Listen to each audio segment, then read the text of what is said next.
কোটা সংস্কার আন্দোলন ঘিরে উত্তপ্ত সারা দেশ। এই অবস্থায় আজ বিকেলে সারা দেশে বৈষম্য বিরোধী ছাত্র আন্দোলনের ব্যানারে বিক্ষোভ কর্মসূচি পালিত হয়েছে।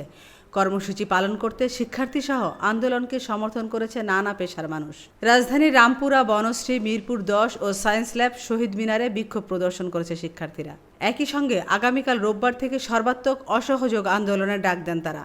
সারা দেশে ছাত্র নাগরিকের শান্তিপূর্ণ আন্দোলনে হামলা করে খুনের প্রতিবাদ ও 9 দফা দাবিতে এই কর্মসূচির ডাক দেয় বৈষম্য বিরোধী ছাত্র আন্দোলন।